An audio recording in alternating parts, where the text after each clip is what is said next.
The thunder cracked so violently across the Sierra Nevada that Sarah Ashford thought the mountain itself might split in two. And somewhere far below in the darkness, a lone cowboy heard that same thunder and felt an inexplicable pull toward the peaks that would change both their lives forever.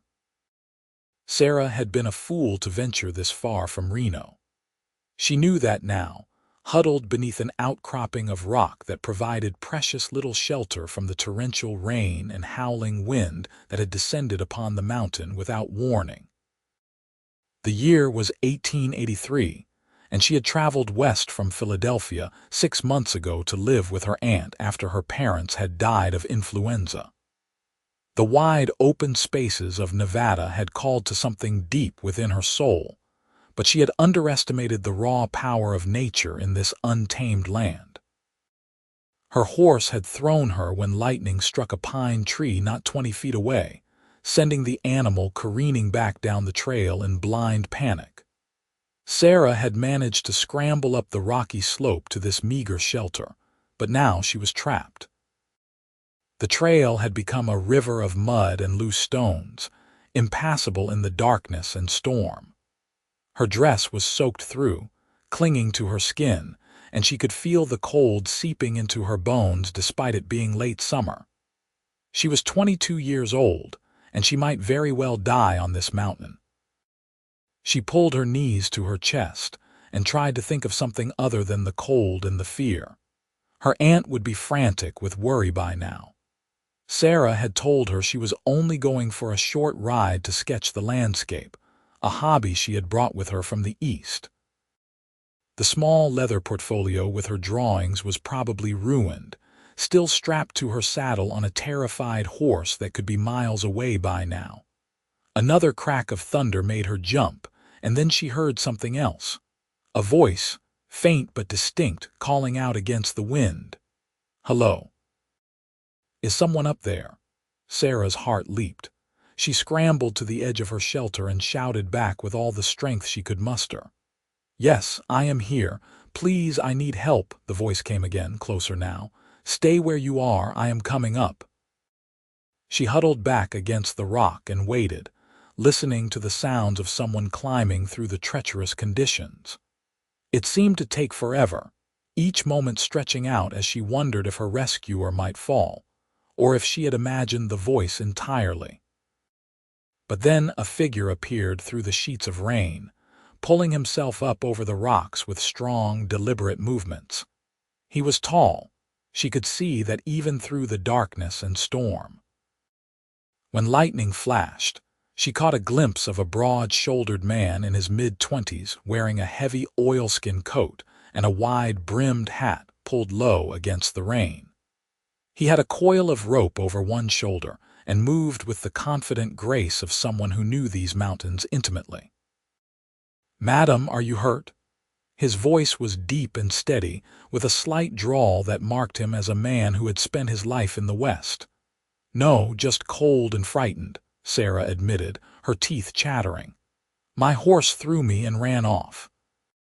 He crouched beside her, and she could see his face more clearly now. He had strong, angular features, dark hair plastered to his forehead by the rain, and eyes that assessed her situation with quick intelligence. "My name is Nathan Hayes. I work on a ranch down in the valley.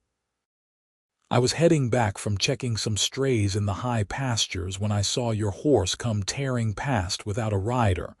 I figured someone must be in trouble." "Sarah Ashford," she managed through her shivers. "Thank you for coming. I thought I might die up here." Nathan shrugged off his oilskin coat and draped it over her shoulders. The warmth trapped inside the heavy fabric was immediate and blissful.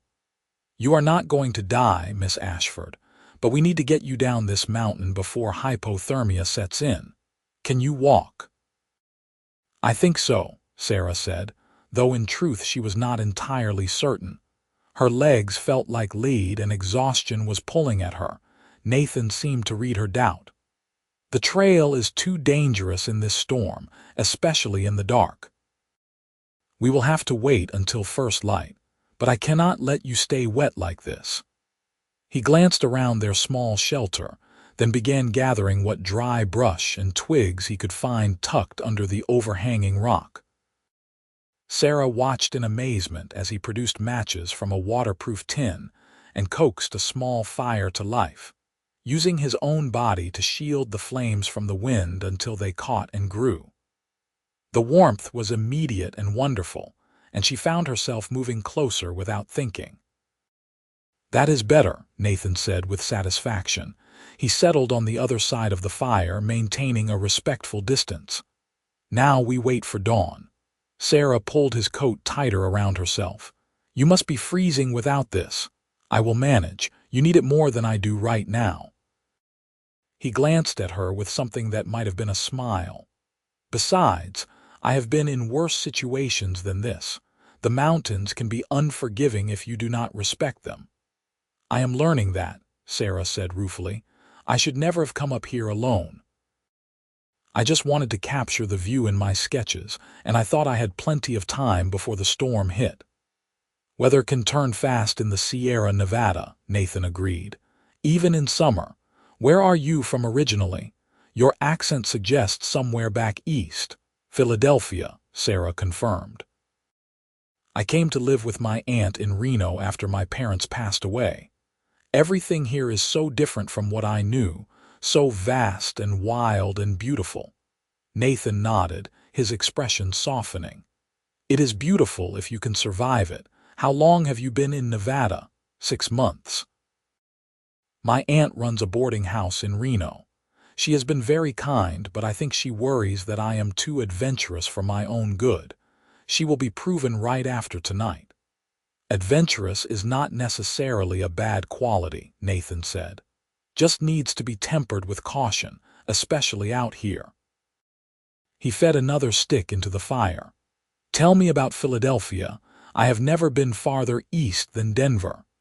Sarah found herself talking, grateful for the distraction from the cold and her fear.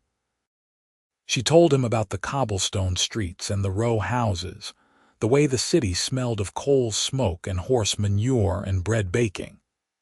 She described the opera house her parents had taken her to, the libraries and museums, the sense of being surrounded by people and history at every turn. Nathan listened with genuine interest, asking questions that showed he was truly paying attention. In turn, he told her about growing up on a ranch in Montana, learning to ride before he could properly walk, working cattle drives down to Kansas when he was barely 15. He had come to Nevada 3 years ago, drawn by the promise of steady work and the raw beauty of the mountains. "I never felt quite right in Montana after my father died," Nathan admitted, staring into the flames. "Too many memories, I suppose. My mother remarried a year later, and her new husband was a good man, but the ranch felt different. I needed to find my own way." Sarah understood that feeling all too well. "That is why I came west. Everything in Philadelphia reminded me of my parents. I needed a fresh start, somewhere I could breathe again." Their eyes met across the fire, and something passed between them. Recognition, perhaps, of two souls who had both been searching for something they could not quite name. The storm raged on through the night, but inside their small shelter, with the fire crackling and their conversation flowing easily, Sarah felt safe for the first time since the lightning had struck. Nathan was unlike any man she had known in Philadelphia. There was no pretense about him, no false charm or studied manners. He was direct and honest, his strength evident not just in his physical presence but in the calm, capable way he handled the crisis. As the hours passed and exhaustion began to take hold, Sarah found her eyelids growing heavy. Nathan noticed and gestured to a relatively flat section of ground near the fire. "You should try to sleep, Miss Ashford. I will keep the fire going and keep watch. We will start down at first light." "What about you?" Sarah asked, concerned. "You must be exhausted too." "I will be fine. I have pulled more than one all-nighter during calving season or when predators are around." "Sleep, Miss Ashford. You are safe." There was such certainty in his voice that Sarah found herself believing him completely. She curled up on the ground, using her arm as a pillow, and despite the hardness of the earth and the sounds of the storm, she drifted into an uneasy sleep. She woke several times during the night, each time to find Nathan sitting by the fire, feeding it carefully, his eyes alert. Once when she stirred, he glanced over and their gazes locked. Even in the firelight, she could see the concern in his expression, the determination to see her safely down the mountain. Dawn broke gray and wet, but the worst of the storm had passed.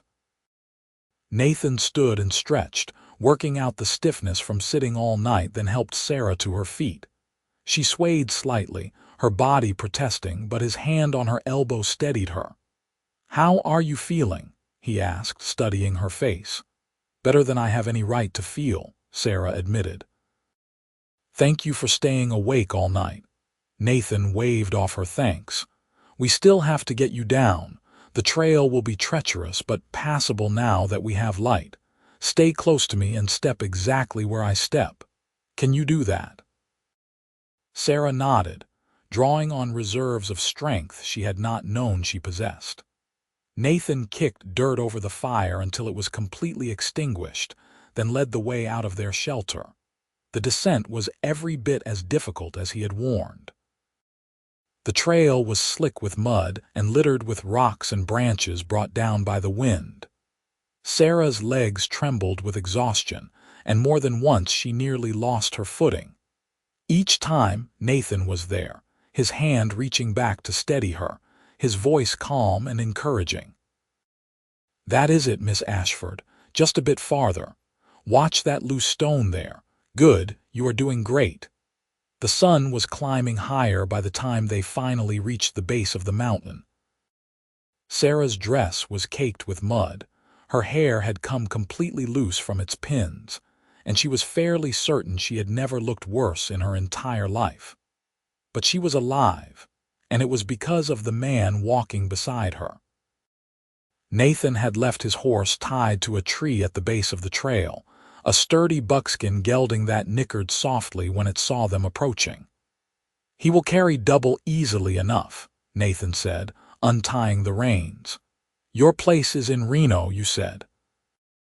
"My aunt's boarding house on Virginia Street," Sarah confirmed, "but I hate to take you so far out of your way." Nathan gave her a look that suggested she had said something absurd. "Miss Ashford, I just spent the night on a mountain in a storm and climbed down a mudslide of a trail.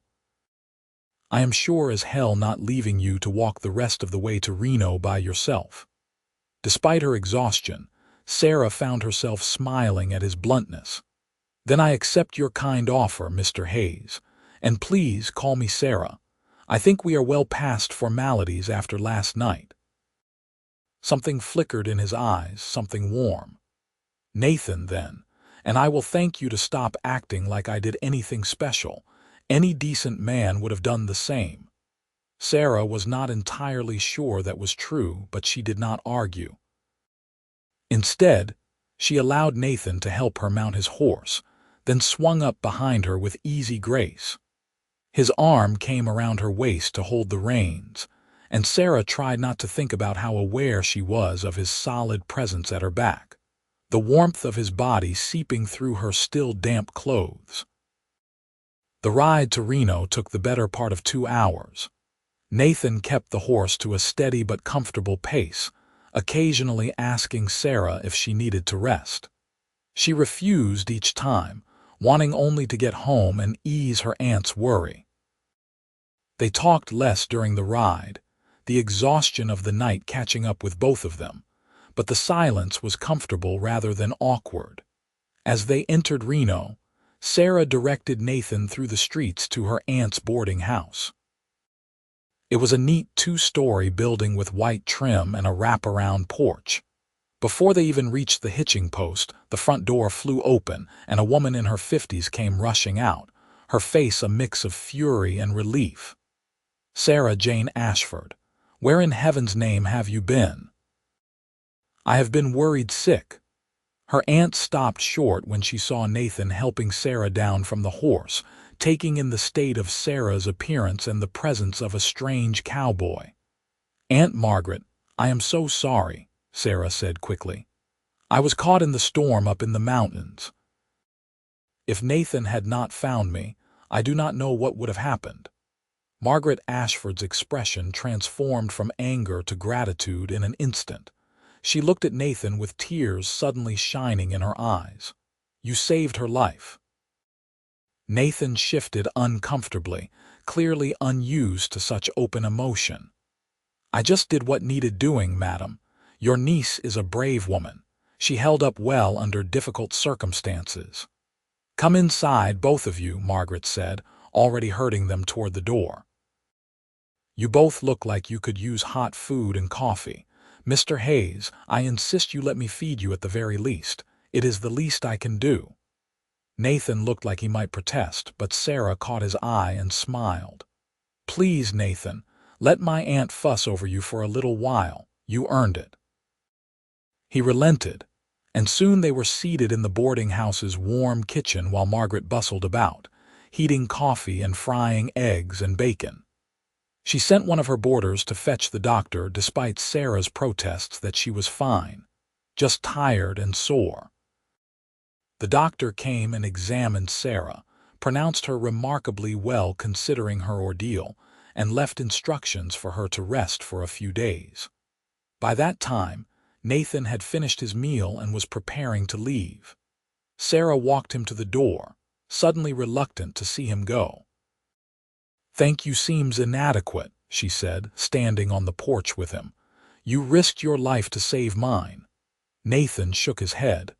"I knew what I was doing up there, and I am glad I was in the right place at the right time." He hesitated, then added, "I hope you will not let last night scare you away from the mountains entirely. They deserve respect, but they are worth knowing."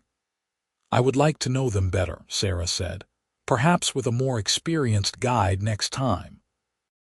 Something flickered across Nathan's face, an expression she could not quite read. "Perhaps," he said carefully. "You know where to find me. I work at the Crimson Ranch about 10 miles north of town. If you ever need anything, Miss Ashford, Sarah, you can send word." "I will remember that," Sarah promised. Nathan tipped his hat to her and mounted his horse. Sarah stood on the porch watching until he disappeared from view, an unfamiliar ache settling in her chest. The next 3 days passed slowly. Sarah rested as ordered, much to her aunt's satisfaction, but she found her thoughts returning again and again to that night on the mountain. Not the fear and cold, but the quiet conversations by the fire, the steady confidence in Nathan's voice, the way he had stayed awake all night to keep her safe. She had known him for less than 12 hours, but he had made an impression that would not fade. On the 4th day, feeling recovered, Sarah ventured into town to replace her ruined sketchbook and supplies. She was browsing the general store when she heard a familiar voice behind her. "Sarah Ashford, as I live and breathe, looking much better than the last time I saw you." She turned to find Nathan standing there, a slight smile on his face. He was cleaned up, wearing a fresh shirt and a vest, his hair neatly combed. He looked even more handsome in the daylight than he had by firelight, and Sarah felt her heart skip in a way that had nothing to do with fear. "Nathan, what a pleasant surprise," she said, genuinely delighted. "What brings you to town?" "Supply run for the ranch. We needed some things and I volunteered to make the trip." He gestured to her basket of art supplies. "Getting back to your sketching, trying to," Sarah admitted. "Though I think I will stick to safer vantage points for a while," Nathan chuckled. "Probably wise." He hesitated, then said in a rush, "I have been thinking about what you said about wanting a more experienced guide to the mountains. If you are serious about that, I would be happy to show you some places, safe places with no storms." Sarah's pulse quickened. "I would like that very much." "Sunday is my day off," Nathan offered. "If the weather is clear, I could come by in the morning." We could ride up to a spot I know where you can see for miles. Good sketching country and an easy trail. Sunday would be perfect, Sarah said, hoping she did not sound too eager. They made their arrangements, and when Nathan left, Sarah found herself smiling for the rest of the day. Her aunt noticed, of course, and raised an eyebrow when Sarah mentioned the planned outing. "This cowboy who saved you, he seems to be making quite an impression," Margaret said carefully. Sarah felt her cheeks warm. "He is just being kind, showing me the area." Her aunt said, but she was smiling. "Well, he is clearly a good man. Anyone who would climb a mountain in a storm to rescue a stranger has character. Just be careful, dear. I do not want to see you hurt." "It is just a ride, Aunt Margaret," Sarah said, but even to her own ears, the words lacked conviction. Sunday dawned clear and beautiful, the sky a brilliant blue that seemed to stretch forever. Nathan arrived exactly when he said he would, leading a gentle mare alongside his buckskin gelding. "Borrowed her from the ranch," he explained. "She is sweet-tempered and sure-footed, perfect for mountain trails." Sarah had dressed practically in her divided riding skirt and a simple blouse, her sketchbook and pencils secured in a satchel. Nathan helped her mount, his hands strong and steady, and they set off into the hills. The place Nathan took her to was breathtaking. A high meadow carpeted with late summer wildflowers, with a view that swept down over the valley and the town of Reno in the distance. The Sierra Nevada peaks rose majestically to the west, their granite faces glowing in the morning sun. "Nathan, this is magnificent," Sarah breathed, already imagining how she would capture it on paper. "I thought you might like it," he said, clearly pleased by her reaction. "I come up here sometimes when I need to think. It is peaceful." They spent the morning there. Sarah sketched while Nathan tended to the horses and then sat on a nearby rock, watching her work. Occasionally, he would point out a hawk circling overhead or a deer moving through the trees below, but mostly he was quiet, content to simply be there. When Sarah finally set down her pencil, Nathan produced a picnic lunch from his saddlebags. They ate bread and cheese and apples, talking easily about everything and nothing. Sarah found herself telling him things she had not shared with anyone else, her grief over her parents, her uncertainty about her future, her love for art and her fear that it was an impractical dream. Nathan listened without judgment. "Seems to me that anything that brings you joy is practical enough," he said.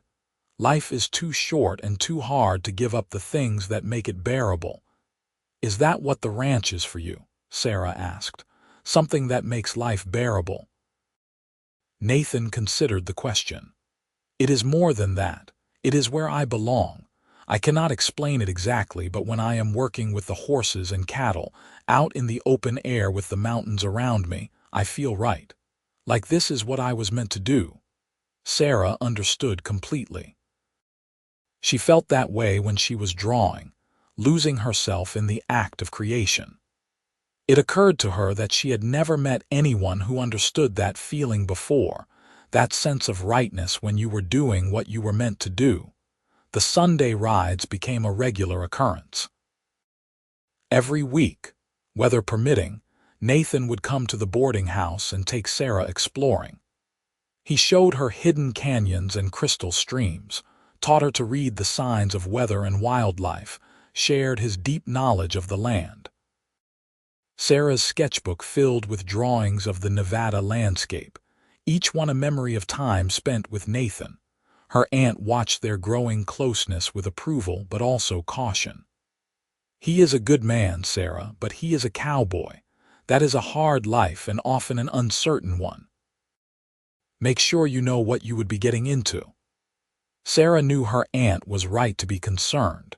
Nathan made a modest living at the ranch, enough to support himself but hardly a fortune. There would be no fine house in town, no social standing, none of the comforts she had known in Philadelphia. But when she was with Nathan, None of that seemed to matter. Autumn came to Nevada, painting the aspens gold and bringing a crisp edge to the air. On a Sunday in late September, Nathan took Sarah to a different place, a small cabin tucked into a fold of the hills. It was rough but sturdy, with a stone fireplace and windows that looked out over a private valley. "This is mine," Nathan said, almost shyly. "Well, it will be. I have been saving my wages, and the owner of the Crimson Ranch is willing to sell me this parcel of land. 160 acres with good water and grazing. I could run my own herd here, build it up over time. It is not much, but it would be mine." Sarah walked through the cabin, seeing both what it was and what it could be. She could picture curtains at the windows, rugs on the floor, a table where two people could share meals and conversation. She could imagine a life here, hard but honest, built on something real. "It is wonderful, Nathan," she said sincerely. "You must be so proud." "I am terrified," he admitted with a laugh. "It is everything I have been working toward, but it is a big risk. If I fail, I will have nothing." Sarah turned to face him, struck by his honesty. "You will not fail. You are too determined, too capable. This land is lucky to have you." Nathan looked at her for a long moment, something shifting in his expression. "Sarah, I need to tell you something. These past months spending time with you, they have been the best of my life. You are smart and brave, and you see beauty in things that most people overlook. When I am with you, everything makes more sense. Everything feels possible." Sarah's heart was pounding. "Nathan, I feel the same way. I did not come west looking for love, but I found it anyway. I found you." He crossed the small space between them and took her hands in his. "I do not have much to offer. This cabin, this land, a life that will be full of hard work and uncertainty, but I can promise you that I will spend every day trying to make you happy. Sarah Ashford, would you consider becoming my wife?" Tears sprang to Sarah's eyes, but they were tears of joy. "Yes," she said without hesitation. "Yes, Nathan Hayes, I will marry you." He pulled her into his arms and kissed her, and Sarah felt like she was coming home after a long journey. This was what she had been searching for, this connection, this sense of rightness. Not the mountains or the wide open spaces, but this man who had climbed through a storm to save her, and then stayed to win her heart. They were married in November in a small ceremony at the church in Reno. Margaret wept happily and declared it the most romantic thing she had ever witnessed. Nathan wore his best suit, his hair slicked back, looking nervous and proud. Sarah wore a simple white dress she had sewn herself, with wildflowers in her hair. The wedding was small but joyful. Some of Nathan's friends from the ranch came, along with several of Margaret's boarders who had grown fond of Sarah. The minister pronounced them husband and wife, and when Nathan kissed his bride, a cheer went up from the small congregation. They moved into the cabin immediately, and Sarah threw herself into making it a home.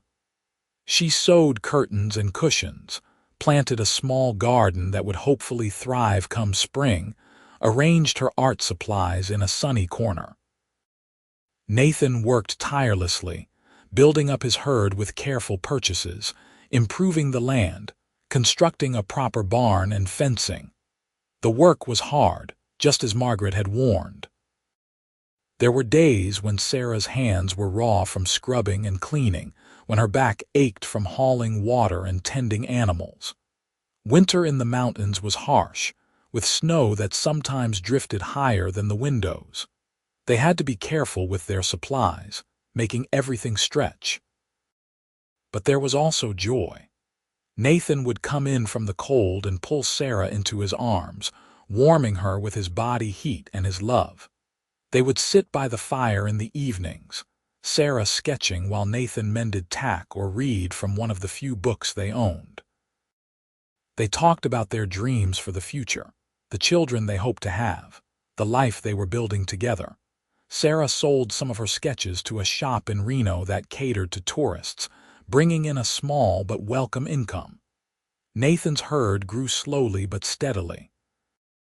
They were not wealthy, but they were making it work. Spring came, and with it new life. The garden Sarah had planted began to sprout. Calves were born, gangly and curious, and Sarah discovered she was pregnant. Nathan was overjoyed when she told him, picking her up and spinning her around despite her laughing protests. "We are going to be parents," he kept saying, as if he could not quite believe it. "Sarah, we are going to have a baby." The pregnancy was not easy. Sarah suffered from terrible morning sickness in the early months and exhaustion that left her struggling to complete even simple tasks. Nathan took over more of the household work without complaint, cooking meals and doing laundry in addition to his ranch work. He hovered over her like a mother hen, worrying about every ache and pain. "I climbed down a mountain after spending a night in a storm," Sarah reminded him with gentle exasperation. "I think I can handle hanging laundry." "That was different," Nathan insisted. "You were not carrying our child then." Margaret came to stay with them as Sarah's time drew near, and her presence was a comfort. She helped with the cooking and cleaning, freeing Nathan to focus on the ranch work that could not be postponed. She also provided a calm, experienced presence that eased some of Nathan's anxiety. Sarah went into labor on a warm June evening in 1885. The birth was long and difficult, and there were moments when Nathan, pacing outside the cabin while the midwife and Margaret attended to Sarah, thought he might go mad with worry. He had faced down ornery bulls and wild horses without flinching, but the sounds of his wife in pain nearly brought him to his knees. Finally, just before dawn, a baby's cry split the air. Nathan rushed inside to find Sarah exhausted but smiling, a tiny bundled infant in her arms. "It is a boy," she said softly. "Nathan, we have a son." Nathan approached slowly, almost reverently, and looked down at the tiny face peeking out from the blankets. The baby had a shock of dark hair and was making small, snuffling sounds. Something in Nathan's chest cracked open, a well of love so deep it was almost frightening. "He is perfect," Nathan whispered. "Sarah, he is perfect." They named him Thomas after Sarah's father. Thomas Hayes grew quickly, a healthy, active baby who seemed fascinated by everything around him. Sarah captured him in dozens of sketches, trying to preserve every moment as he grew and changed. Life settled into a new rhythm. Sarah and Nathan were exhausted, learning how to be parents while still managing the ranch and the household. But they were happy, building something together that was entirely their own. When Thomas was 6 months old, Sarah took him to visit Margaret in Reno. Her aunt was delighted to see her great-nephew and insisted on showing him off to all her boarders. Sarah was sitting on the porch of the boarding house, Thomas on her lap, when a well-dressed woman approached. "Excuse me, but I could not help noticing your baby. He is absolutely beautiful," the woman said with a warm smile. "I am Charlotte Morrison. My husband and I own the Silver Palace Hotel here in town." Sarah introduced herself, and Charlotte settled into the chair beside her. They talked for a few minutes, and then Charlotte said, "I noticed your sketches in the shop on Main Street. Are you the artist?" "I am," Sarah admitted, surprised. "They are just simple drawings, but the shop owner was kind enough to display them." "They are more than simple," Charlotte said firmly. "They capture something essential about this place, the raw beauty of it. My husband and I are expanding the hotel, and we want to decorate the new wing with local art. Would you be interested in creating a series of pieces for us? We would pay well, of course." Sarah was stunned. "You want to commission work from me, if you are willing."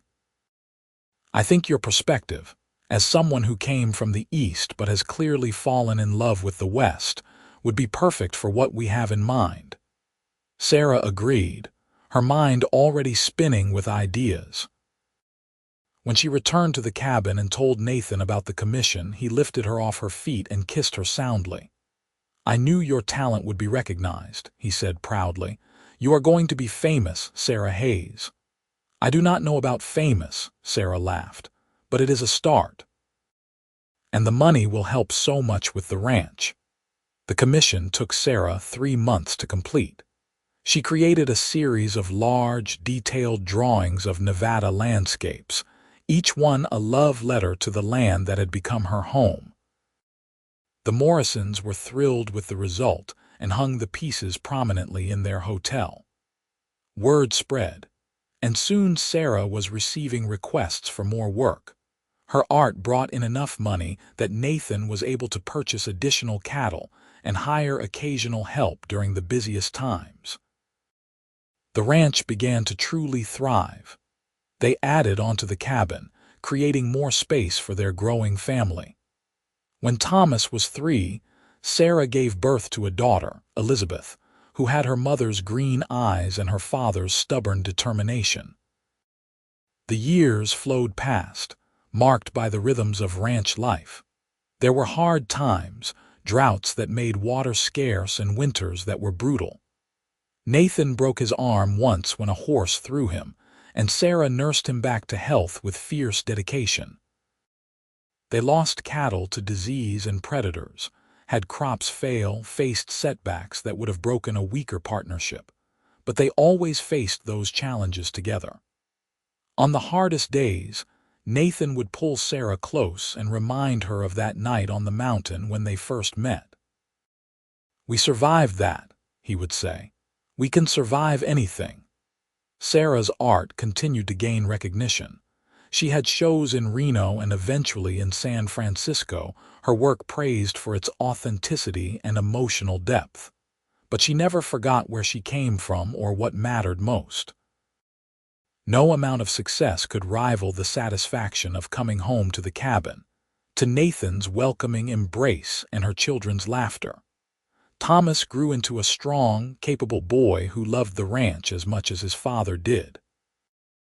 Elizabeth was quieter, more introspective, with a talent for music that delighted her mother. When Thomas was 7 and Elizabeth was 4, Sarah gave birth to twins, 2 boys they named Daniel and Matthew. The cabin was full of noise and chaos and love. Nathan proved to be a wonderful father, patient and kind but firm when necessary. He taught his children to ride and rope, to respect the land and the animals, to work hard but also to find joy in simple things. Sarah taught them to read and appreciate beauty, to think for themselves, to question and wonder. One evening when they had been married for 12 years, Sarah and Nathan sat on the porch of their now substantial home, watching the sun set over the mountains. The children were finally asleep after a long, busy day. Nathan had his arm around Sarah's shoulders, and she was leaning into his warmth, content. "You ever regret it?" Nathan asked quietly. "Giving up the life you could have had in the East? You could have married some wealthy merchant, lived in a fine house with servants. Instead, you got a cowboy and a hard life in the mountains." Sarah turned to look at him, seeing the vulnerability in his eyes. Even after all these years, he sometimes doubted, worried that she had settled for less than she deserved. "Nathan Hayes, I have never regretted a single moment," she said firmly. "That night on the mountain when you came for me through the storm, you did not just save my life. You showed me what true courage and kindness looked like. Every day since then has only confirmed that I made the right choice. This life, our life, it is everything I could ever want." Nathan kissed her, gentle and deep, a kiss that held 12 years of love and partnership and shared dreams. When they finally pulled apart, he rested his forehead against hers. "I love you, Sarah Hayes. From that first moment I saw you huddled under that rock, soaked and scared but still fighting. I think I knew you were going to change my life. I just did not know how completely." "I love you too," Sarah whispered. "Thank you for climbing that mountain to find me. Thank you for bringing me down to safety. Thank you for all of this." They sat together as darkness fell, wrapped in each other's arms, listening to the sounds of the night. Somewhere in the distance, a coyote called. Inside the house, one of the children murmured in their sleep. The wind whispered through the pines, carrying the scent of sage and earth. The years continued to pass, each one adding new layers to their story. Thomas, at 18, chose to stay on the ranch, taking on more responsibility and showing the same natural affinity for the land that his father possessed. Nathan taught him everything he knew, and together they expanded the operation, purchasing adjoining land and building the herd into one of the most respected in the region. Elizabeth discovered a passion for teaching, and at 20, opened a small school in a growing community near the ranch. She married a kind young doctor who had come west seeking his own fresh start, and they built a life that balanced both their careers and their love for each other. Sarah and Nathan attended the wedding with tears of joy in their eyes, seeing their daughter so happy and settled. The twins, Daniel and Matthew, were inseparable and eventually decided to go into business together, opening a general store in Reno that catered to ranchers and miners. They were shrewd businessmen, and the store prospered, becoming a local institution. Sarah continued to create art throughout her life, though her subjects expanded beyond landscapes.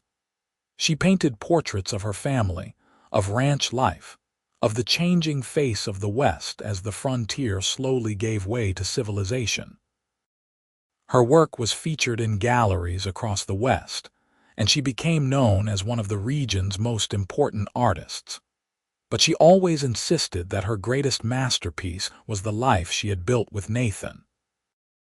As they grew older, Nathan and Sarah found themselves with more time to simply enjoy each other's company. They would ride together into the mountains, moving more slowly than they once had but still finding joy in the landscape that had brought them together. Sarah would sketch while Nathan watched, just as they had done in those early days of courtship. "You remember that first ride you took me on?" Sarah asked one afternoon, her pencil moving across the paper as she captured the play of light on the mountains. "The meadow with the wildflowers." "I remember being terrified you would think it was foolish," Nathan admitted. "A cowboy trying to impress a lady from Philadelphia with some flowers and a view." "I thought it was the most romantic thing anyone had ever done for me," Sarah said softly. "I still do." They celebrated their 30th wedding anniversary surrounded by their children and a growing brood of grandchildren. Thomas and his wife had given them 3 grandchildren. Elizabeth had 2, and the twins each had 1. The house was full of noise and laughter as 3 generations gathered to honor Nathan and Sarah's enduring love.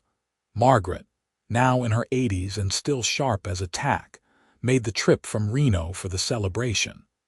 She pulled Sarah aside at one point and squeezed her hand.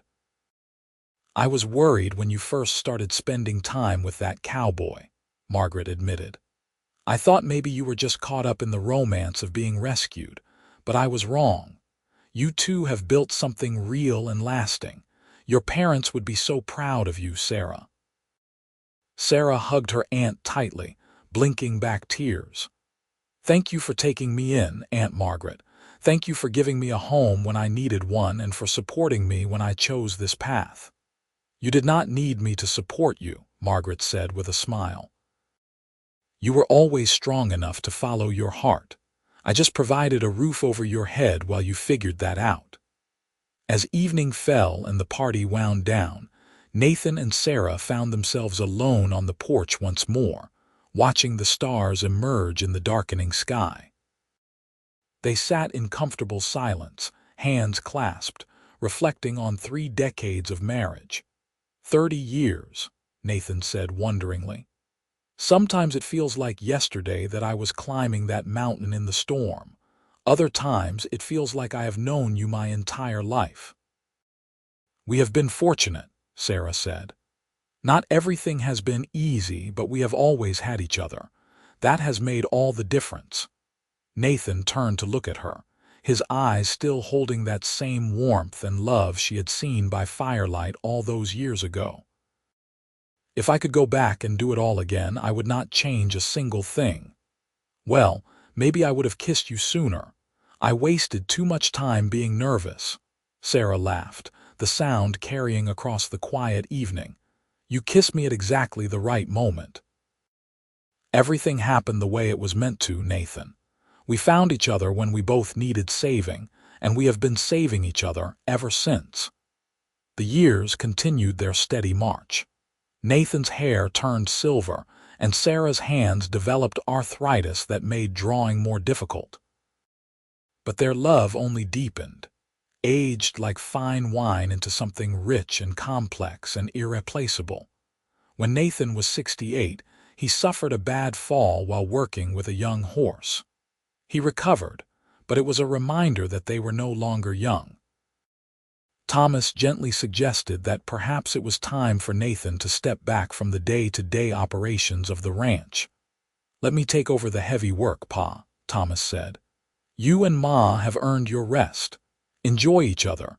Enjoy your grandchildren. Let the next generation carry the load for a while." Nathan resisted at first, uncomfortable with the idea of not being useful, but Sarah convinced him to accept their son's offer. "We have worked hard our entire lives," she said. "Let us take some time to simply live, Nathan. To enjoy what we have built without always worrying about what needs to be done next." So they stepped back, though never fully retired. Nathan still consulted on major decisions and could often be found teaching his grandchildren the skills he had learned over a lifetime. Sarah continued to draw and paint, her work taking on a reflective, almost dreamlike quality that art critics praised as her best work yet. They traveled a bit, taking a train trip to San Francisco to see Sarah's work displayed in a prestigious gallery. They visited their children and grandchildren, delighting in watching the family they had created grow and flourish. But they always returned to the ranch, to the mountains that had witnessed their story from the beginning. On a clear autumn day when Nathan was 73 and Sarah was 71, they rode together up to that first meadow where Nathan had brought Sarah all those years ago. The wildflowers were blooming in a final burst of color before winter set in, and the view was as spectacular as ever. They dismounted and sat together on a sun-warmed rock, Sarah leaning against Nathan's shoulder. The years had changed them both, weathering their faces and slowing their steps, but the connection between them remained undiminished. "I have been thinking about that night on the mountain," Nathan said quietly. "About how many things had to go exactly right for us to find each other. If the storm had not hit when it did, if your horse had not thrown you in that exact spot, if I had not happened to be in the area checking those strays, it seems impossible that it all worked out. Maybe it was fate," Sarah said, "or maybe we just got incredibly lucky. Either way, I am grateful for every moment." "I am too," Nathan said. He pulled something from his pocket, a small object wrapped in cloth. "I have been saving this for the right moment.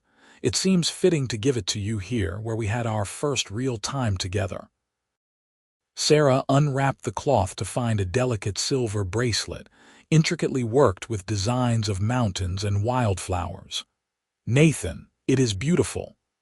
"I had it made special," he said, helping her clasp it around her wrist. "I wanted you to have something that represented our story.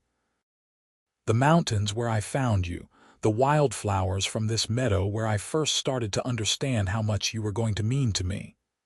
Sarah kissed him, tasting the salt of her own tears on his lips. "I love it.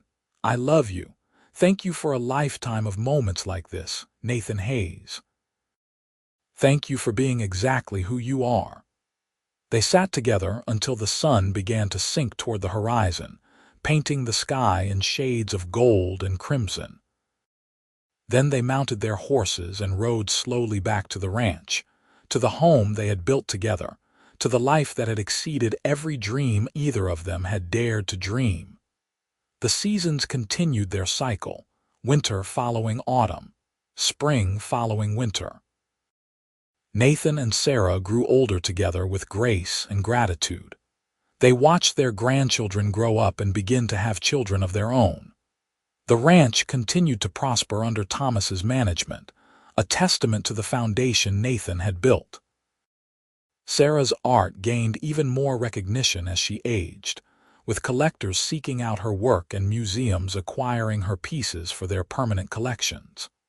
But her favorite works were the ones that hung in her home, images of her family and the land she loved, memories captured in pencil and paint. Nathan's health remained good despite his age, though he moved more carefully now and spent more time in his chair by the fire. He loved having his great-grandchildren visit, telling them stories of the old days and teaching them to carve wood and braid rope. He was patient and kind, and the children adored him. One evening in late spring when Nathan was 79, he and Sarah sat on their porch watching a storm roll in over the mountains. The sky was dramatic, full of towering clouds and flickering lightning, beautiful and ominous in equal measure. "Reminds me of that night," Nathan said, reaching for Sarah's hand. "The night I climbed up to find you." "That storm changed everything," Sarah agreed, lacing her fingers through his. "I was so scared, but then you appeared and somehow I knew everything would be all right." "I was scared too," Nathan admitted. "Climbing in the dark and the rain, not knowing if I would find you in time or if you would be hurt, but I had to try. Something told me it was important that I was meant to be there." "You were meant to be there," Sarah said firmly. "Just like I was meant to fall in love with you, and we were meant to build this life together. It has been the greatest adventure of my life, Nathan. Every single day with you has been a gift." Nathan squeezed her hand, his eyes suspiciously bright. "The greatest adventure of my life, too.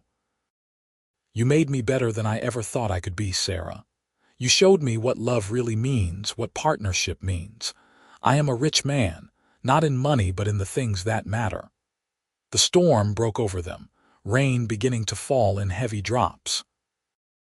They moved inside, closing the door against the wind, but not before taking one last look at the mountains being hidden by the downpour. "A good night to be safe inside," Nathan said, building up the fire. "With someone you love." "The very best kind of night," Sarah agreed, settling into her chair with her knitting.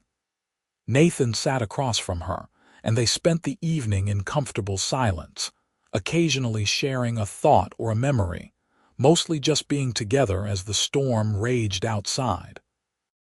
Nathan passed away peacefully in his sleep 3 years later, at the age of 82, with Sarah holding his hand. It was a gentle passing, quiet and dignified, much like the man himself had been. The funeral drew people from across Nevada and beyond, ranchers and artists and business people, all coming to pay their respects to a man who had lived with integrity and kindness. Sarah grieved deeply, but not bitterly.